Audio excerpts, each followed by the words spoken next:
Hey everyone, welcome back to FPL Fran. Today's video is going to be my Game Week 12 draft wildcard. This has been suggested by a lot of managers who have, I think, actually moved away from, let's say, the dominant, more meta strategy of Game Week 13 to pivoting towards Game Week 12 here because of, I think, first of all, the appreciation in terms of how good Arsenal have been so far, and maybe, you know, a reduction in terms of the pecking order of some of the other teams that you wanted to sort of free hit or wildcard around. So, for example, Game Week 13, I think the pro, for example, of the wildcard there is to drop off, obviously, all your Chelsea players and then to move into, for example, City players. But I think the curious thing about the Game Week 12 wildcard is it's almost at a window where we still have some question marks around City picks, not because City aren't playing well. I think they've actually probably improved as the season expectations have gone on, and they look like the second best team in the league, but more so in terms of, do we actually have any good FPL assets within City? So, for example, I think there's still questions around, let's say, O'Reilly and his minutes, at least when Ryan Aitner is still around and available, let's say, before AFCON.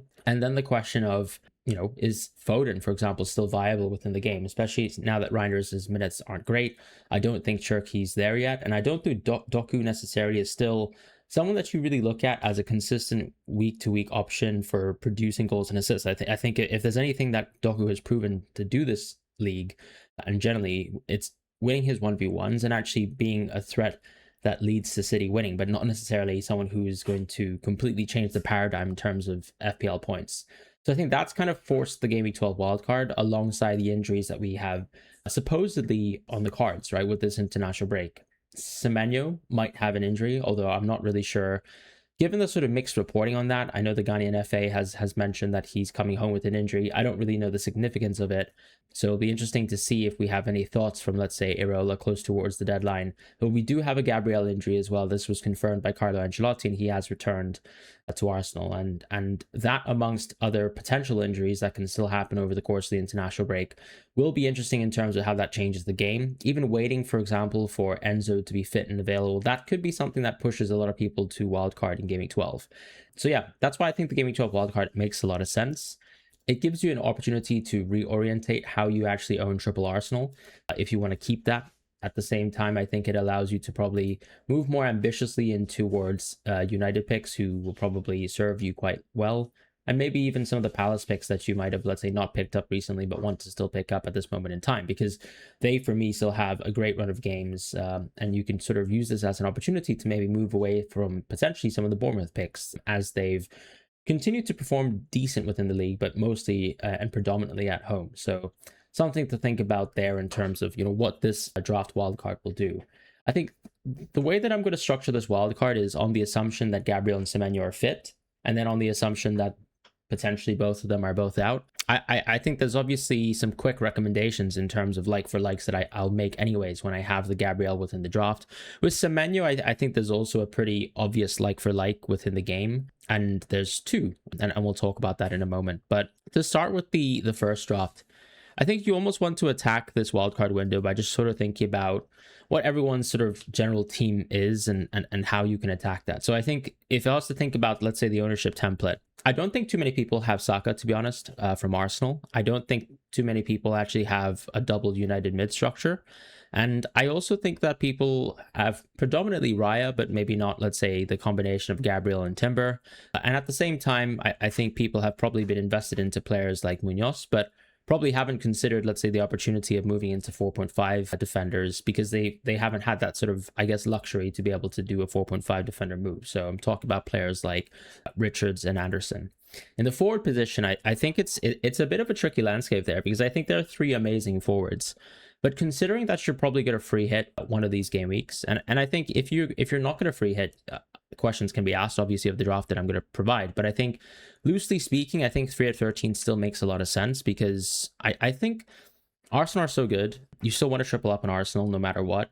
I still think it makes sense to just intuitively cover off a poor Arsenal game on paper, get a little bit of upside there in terms of what your theoretical starting 11 would be within a free hit window, and then to kind of enjoy the team as it stands. Like I personally think when you look at the Arsenal fixture run, maybe in a different season, if let's say Liverpool were better, City were better, or City had more picks to pick from, you'd probably be thinking, okay, I don't necessarily need to care about Arsenal so much, but I think fundamentally speaking, they're probably the largest source of points across the board, whether it's midfielders, whether it's defenders. And so I think the free hit loosely makes sense here. So as I said, the wildcard draft will be structured around that. When I think about expected clean sheets over, let's say, the next few games, the easiest way to sort of look at this is probably actually Pro Fantasy Football Hub. And they've got a model placed in terms of team strength model. At the same time, they actually even have their own suggested AI draft wildcard. So if you're interested in, for example, looking at almost a third-party view on a wild card and maybe a bit more of an objective view compared to mine, feel free to have a look at the link in the description below. You can find, as I said, the draft wild card, even for example suggestions on your current wild card draft that can sort of be more aligned with, let's say, the AI draft model and what it thinks. But yeah, that's going to be the plug there. As I said, a lot of the data that we're going to use in terms of the expectations for clean sheets, in terms of the expectations for goals over the next few, let's say 6 to 8 game week periods, will be sort of supported by the kind of team model here within Fantasy Football Hub, which you can access as a pro member.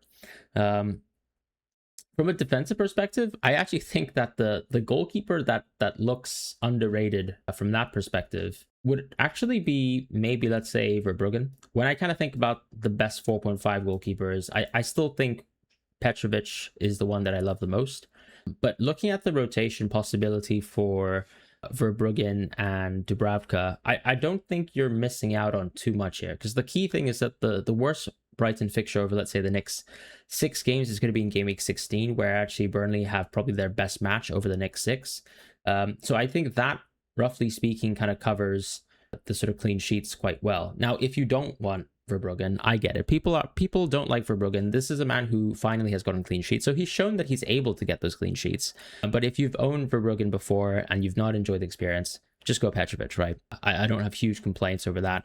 It's also a good cover for Senesi. So from a risk perspective, I think if you wanted to kind of cover off the clean sheet percentage from Senesi, I guess you can just go Petrovic. But then I think for the free risk aspect, you can almost go Verbruggen Dubravka as an interesting pairing to go forwards. In defense, though, as I said, I'm going to take the assumption that Gabriel's fine.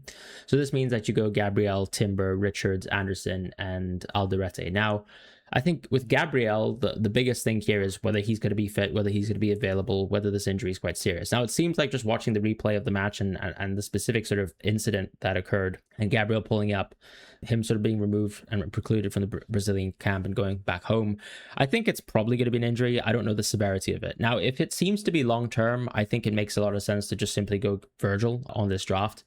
There might not even be an opportunity to go triple Arsenal, but I think the way to go triple Arsenal in terms of, let's say, approaching them going forwards is probably actually considering still if you want to go for someone like Calafiori, or equally if you want to go Rice within the midfield. I would probably go Virgil and Timber, just because there are some sort of question marks around Calafiori and his own fitness and around the overload as well.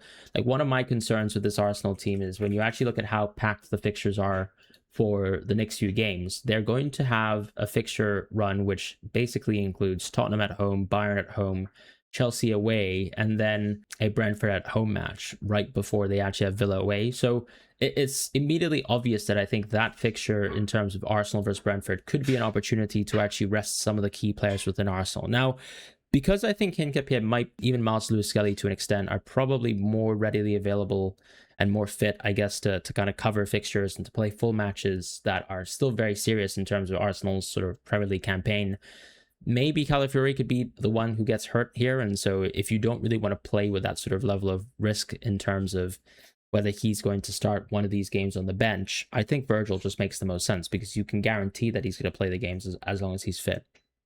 With Timber, as I said, I still feel like and have more confidence that he's going to start most of these matches, including the Premier League match.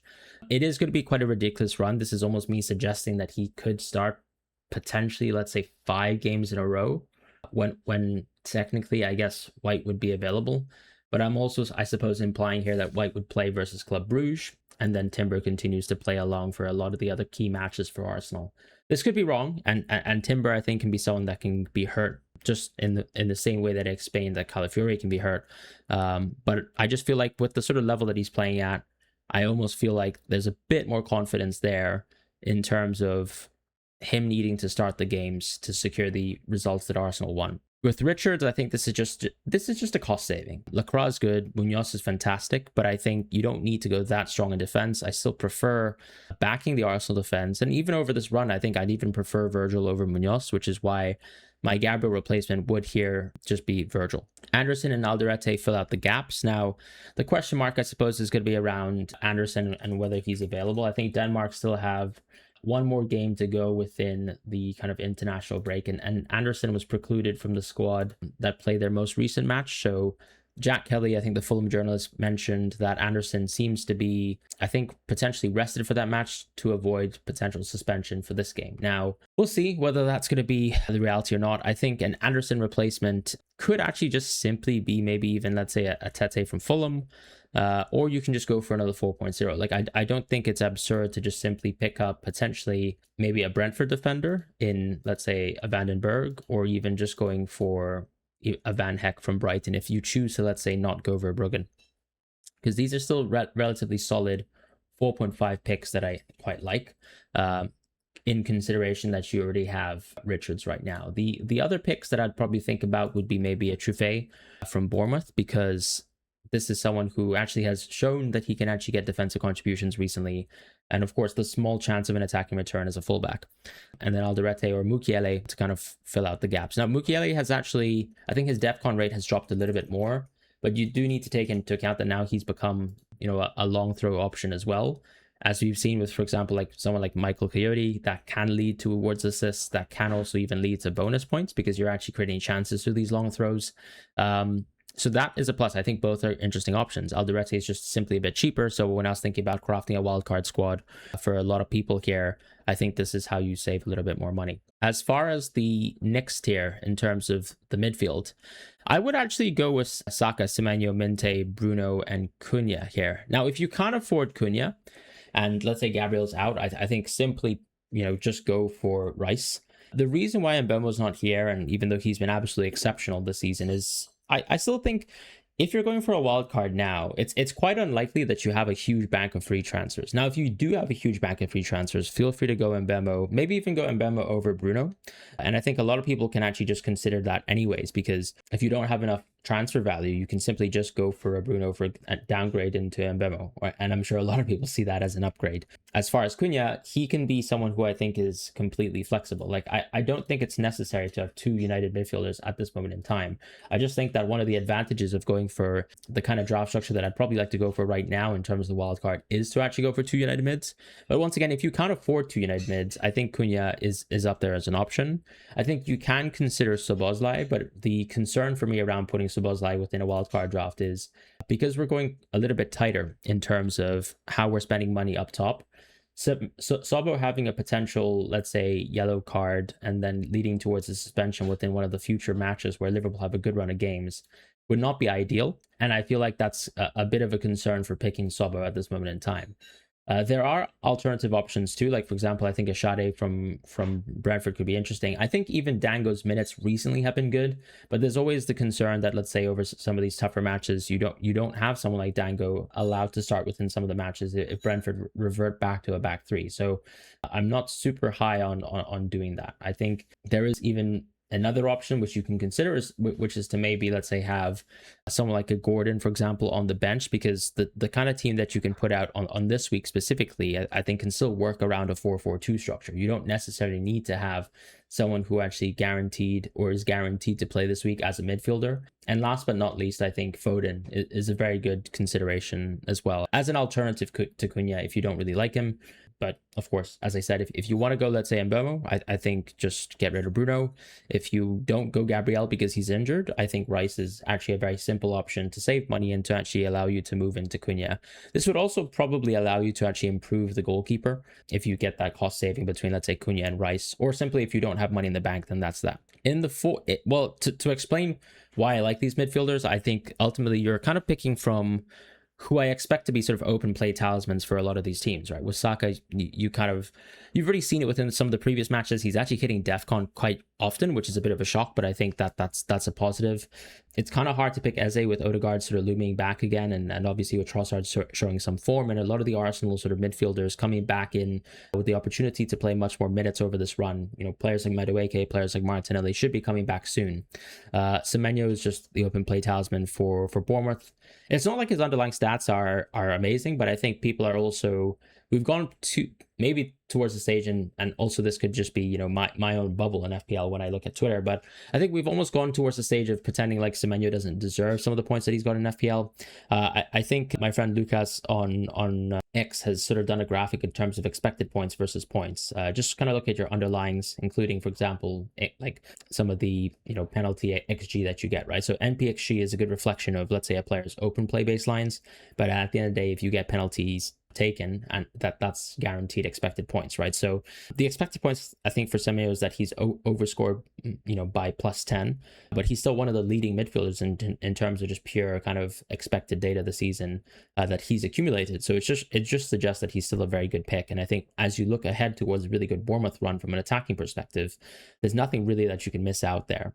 With Minte, I think he's just, once again, still the most obvious sort of midfield pick in the game because he's completely mispriced. He hasn't had an explosive haul yet, but I think a lot of the numbers are positive and they're still really good, right? Like, you're still looking at quite a few shots per game. You're looking at some set pieces. You're also looking at other positive pieces that kind of suggest he's doing well, because let's say this Brighton team just hasn't really gotten much going, and he's like the one constant within the team when it comes to, let's say, the minutes and even, for example, just getting himself out of injury situations, like, for example, Matoma has been subject to. With Bruno, I still feel like the guarantee here is this is a player who will play throughout AFCON. He is even a captaincy consideration for this week, but equally, of course, if you go for someone like Mbeumo, I think you can apply a lot of the logic there. Both Mbeumo and Bruno share set pieces.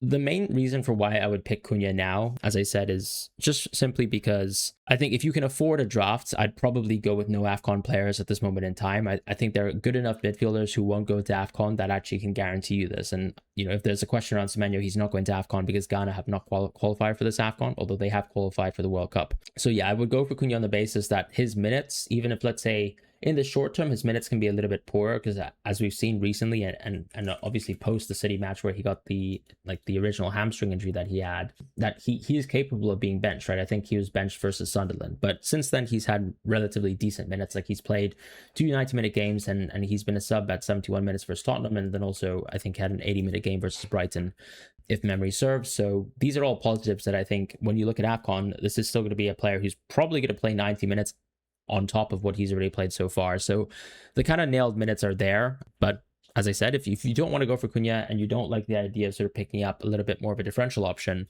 there are options that are cheaper that can kind of preclude you from that. And maybe it's just based around, let's say, whether Gabriel's available. In the forward position, though, I would probably just simply go with a 4.2, 4.3 type of forward.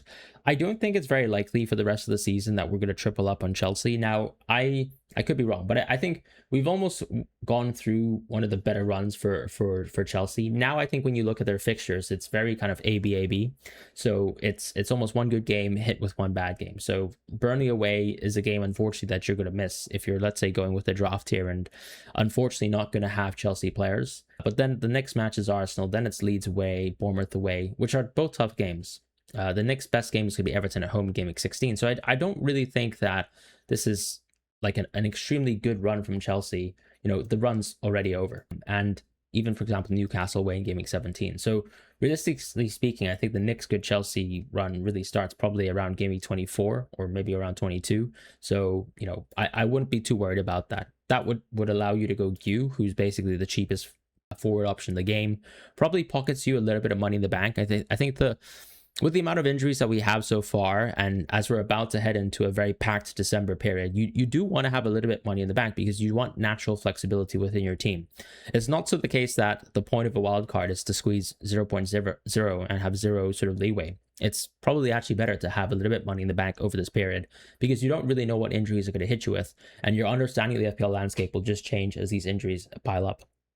So I would go Gu, Mateta, and Haaland. Now, as I said, the reason for going for Mateta and Haaland is not because I lack faith in Thiago, but more simply because I think building a wildcard draft now, I still think Thiago is one of the best options in the game, but you also have to consider that some of these Brentford fixtures are quite poor. And I think if you free hit on 13, you almost get rid of some really, really bad games for Brentford. Like, they're still about to play Brighton away, which I think is a bad game no matter what. Like, we can laugh about for Rugen, but I still think that's a pretty poor match. I'm sure it can be a both teams to score type match. But after that, and let's say if we exclude Burnley at home, if that's your free hit window, you then have Arsenal away, you then have Tottenham away. So I think Thiago's an amazing buy opportunity on 16, but by that time you would have all the AFCON free transfers that you need to be able to move into Thiago. So sure, he's getting price rises. Sure, he's done extremely well, and I mean, as I've done this season, I mean, I've already owned him for nothing. But the key thing is, I think when you want to target fixtures as well, alongside a very good pick in the game, I'd much rather back Mateta's fixtures over this run and some of the midfielders that I've selected for let's say the next 3 to 4 matches before I then revisit someone like maybe Thiago on a game week 16. And I think that opportunity is there. Now Mateta can hold up minutes really well, especially if Nketiah continues to, or sort of remains to be injured, which we'll sort of monitor. But there's a natural switch window, which I think, could occur in game week 16 if, let's say, Nketiah comes back in a few weeks' time and Mateta's minutes suddenly go a little bit worse, whereas Thiago's minutes have actually held up really, really well because Brentford have continued to play within the sort of front three and actually have done really well and sort of gotten really good results, even versus tougher teams, by playing the front three. And that's pretty much the first wildcard draft that I would suggest. Now, the second wildcard draft that I'm going to create is very much just what happens if, let's say, Gabriel's out, what happens if Semenyo's out, potentially for some time. I think you have to consider that for Semenyo, if you miss the West Ham at home fixture, maybe there's a case where you really want to keep your money tied up. As I always say within FPL and how I play FPL, I personally don't care too much about money tied up within a player if I just don't think the expectations bear the need for let's say, like, keeping that player. So if Bournemouth's fixture run post West Ham at home and you kind of skip West Ham at home aren't that good, realistically the next best game is going to be Burnley at home game week 17. I think there are better teams and better players potentially that you can gamble on in the short term that would actually allow you to do that. So if Semenyo's out, as I said, I don't think I would keep him on the wild card. Neither would I keep Gabriel unless you're 100% convinced that he's out for the short term. So this draft, of course, is specifically if Gabriel is, let's say, confirmed to be out for 3 to 4 game weeks time, because in real terms, Gabriel being out for 3 to 4 weeks is actually a huge negative in FPL, because that's probably maybe 5 game weeks we're talking about, and you don't even know if he's going to be rushed back. Now, if he's only out for, let's say, potentially, let's say 1 or 2 matches, that's not a huge problem. So of course you wildcard into Gabriel and you ignore this draft. But as I said, these are the conditions which would make me, let's say, leave out a Gabriel on a draft or leave out a Semenyo on a draft. So I'd go Ryan Dubravka, even though Raya is expensive. I think it's always easy in FPL to kind of make the argument that a cheaper goalkeeper, outscores a more expensive goalkeeper. So, therefore we have no reason to own a more expensive goalkeeper. But how many times do we not apply this argument for a midfielder or a forward? For example, people are not picking Cullen, in the midfield, likely for their wildcard drafts, or even making debates about Josh Cullen from Burnley week to week, as to why he's such a good value pick compared to more expensive midfielders. So I just think that it's okay to pick a goalkeeper based on really good expectations for clean sheets, especially in a landscape if, let's say, Gabriel's out and you have a little bit more uncertainty around some of the other Arsenal positions in the team. So I'd go Raya Dubravka, I'd go Timber, Lacroix, Richards, Anderson, Alderete. Now, this is if, let's say, Guehi is potentially still out for game week 12. I would go Guehi over Lacroix in game week 12 right now.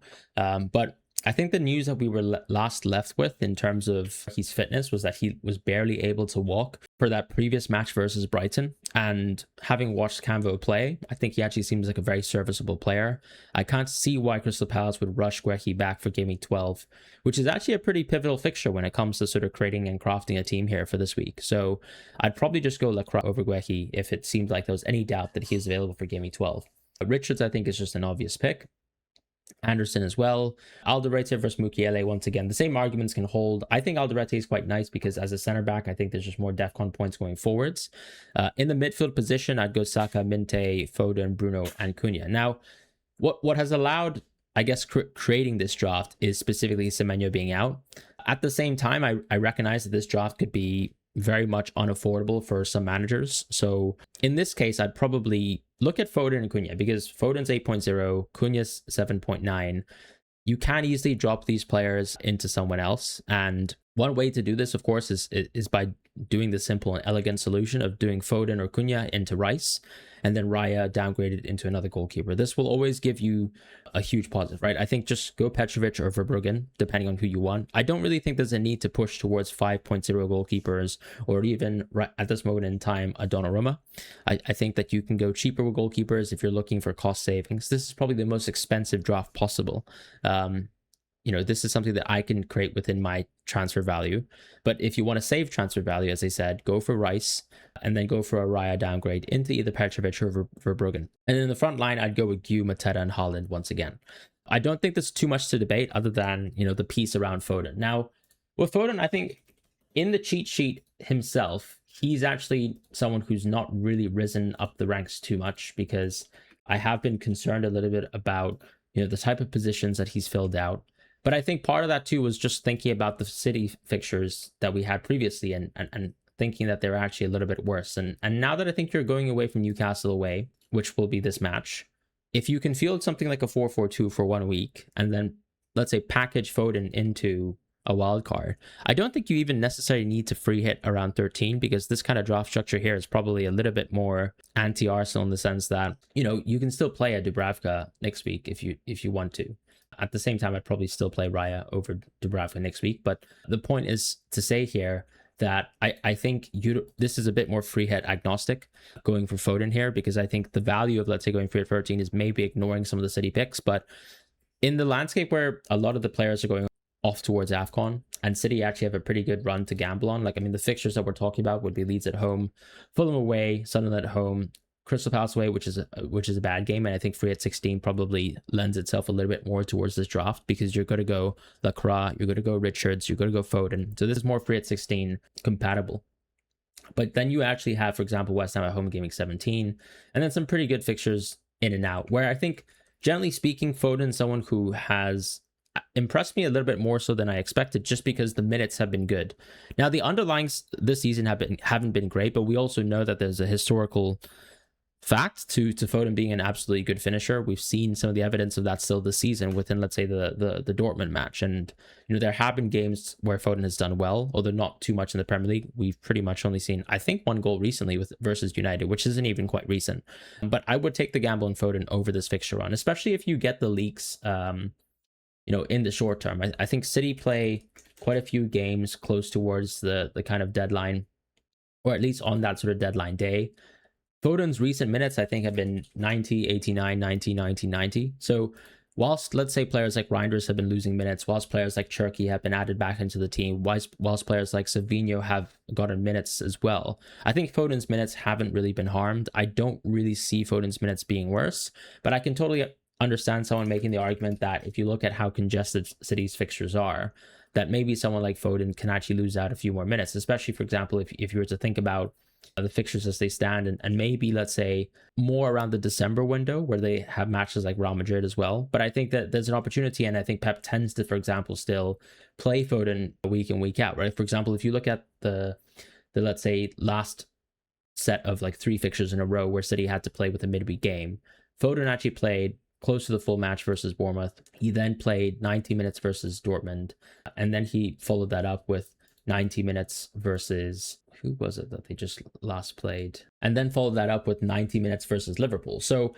I don't really think there's a need to sort of underrate Foden's minutes. I think in terms of output, you can probably ask the questions. But for me, Foden's an interesting FPL bet where if, let's say, Semenyo's not an option for this week, this is a player that I would take a risk for in that spot. And that's simply just a fixture play once again. Now, for me in FPL, I think a lot of people like to kind of visualize the game in terms of there are players who are doing well, there are players who are doing poorly. It's more than likely that the players doing well will continue to do well. It's more than likely that the players who are doing poorly are going to continue to do poorly. But I still think that you have baseline expectations for Foden in a similar vein to Saka, who hasn't really had a great season so far up until he sort of got up and running from an FPL perspective versus Sunderland.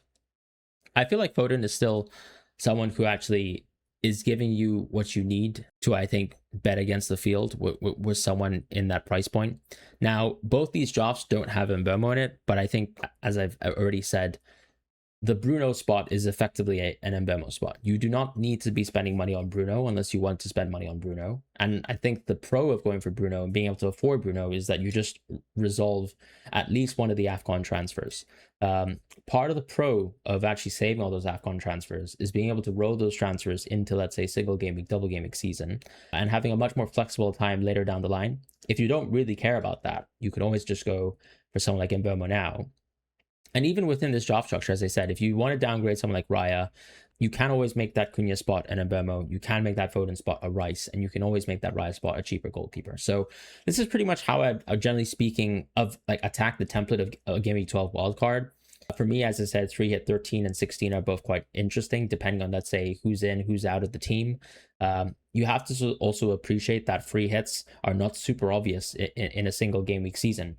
Like in the first half of the season, if you don't have blanks and doubles, there's nothing that really says that there are standout free hits. You can even have a free hit on paper that looks really good, and it can completely flop against what the template has on that specific game week just because of how fixtures end up sort of falling, right? What's a random little fixture kind of happening recently that's a good example of that? I always point towards free hit 6. But I think even when you kind of look at, let's say, the most recent match week that we had, that Aston Villa versus Bournemouth result for me is still a bit of an abomination. Probably Crystal Palace blanking in a sense versus Brighton would have been a huge surprise. And equally, I think that the Arsenal versus Sunderland result is another great example of what the Premier League can deliver. But these are single game weeks, and you just know that there's going to be a bit more luck juiced around these free hits and a little bit less value towards, not being able to capitalize on blanks and doubles. But that's going to be my Game Week 12 draft wildcard and my thoughts. Thank you guys so much for watching. See you guys soon. Take care. Goodbye.